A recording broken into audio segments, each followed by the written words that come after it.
Welcome to the CBH Report, your home for the latest Come Block Home SMP news. The second eventful week has wrapped up with plenty to discuss. For those unable to watch all 20 streams, we're here to fill in the details. Special shout out to Jade, though, who is responsible for our shiny new icon. Socials in the description, you know the drill. Now, on to the news. Just like last week, there have been no new videos, though we know for a fact some creators are working on them, so keep your eyes peeled for any videos from Kieran or Strife. First, a moment of silence. Nifty's beloved mount, Flapch, was brutally slain by boars this week. Nifty has soldiered bravely on, and our hearts go out to him in this difficult time. After finding bite marks on his armor, Nifty has begun to suspect the server is infested with vampires. As the witcher of the server, he has to do something about that, so Nifty has created a secret, but not really, vampire research room in his beautiful Castle Morclark.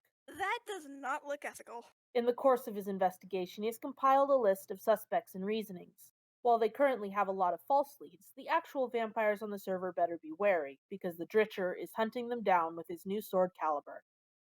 Or, well, he would be if Kieran hadn't sent him on a wild goose chase. Kieran has been spending a lot of time with Nifty lately, stating that they want to normalize their presence to the untrusting dragon, and have gained several powerful items from the friendship, including a totem of undying and a forged version of Nifty's sword.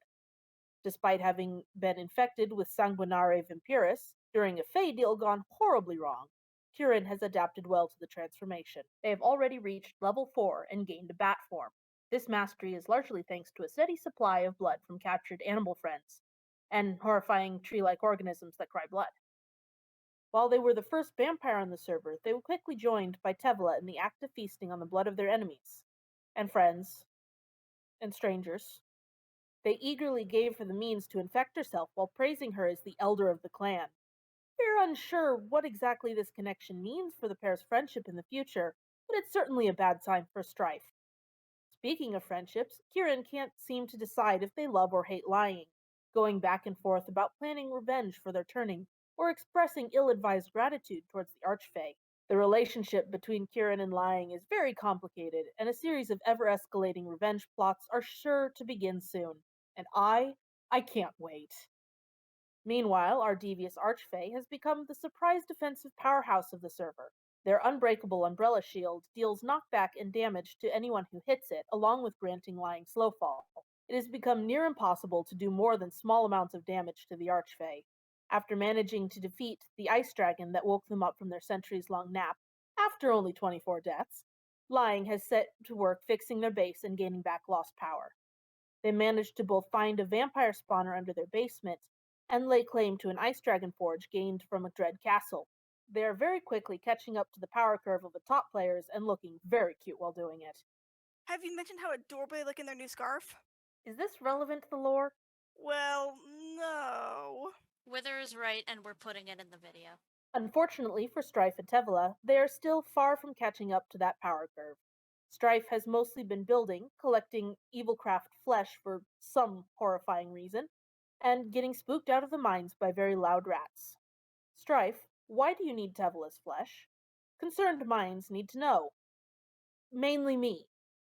Anyway, not much has been accomplished by the solutionist, but he seems to be working on bringing Strife Towers to the server. I'm sure that won't step on any deal-making Archfey's toes at all. Luckily for her, Tevela has been doing much better in gaining influence on the server.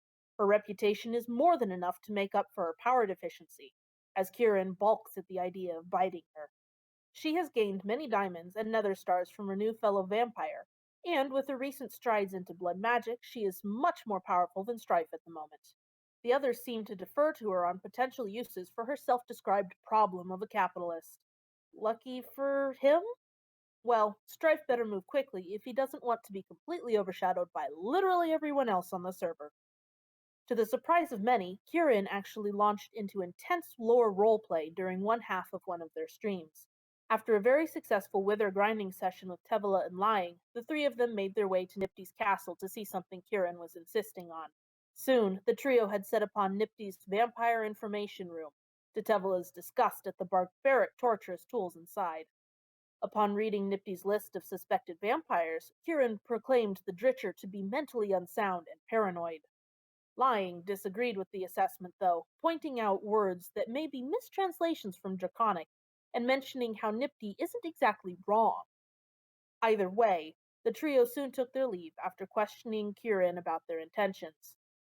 They took care to leave no evidence behind, with only a few mistakes from Kieran's spellbook.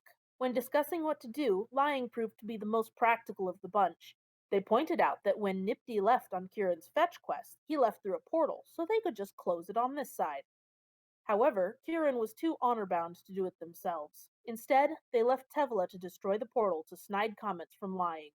All agreed to keep their mouths shut about what just happened. My safety for my silence, I can make that bargain. The fate of Nifty on the other side of the portal is left unknown as factions begin to form against him on the server. We here at the report also worry about Kieran's intense mishandling of Fey etiquette.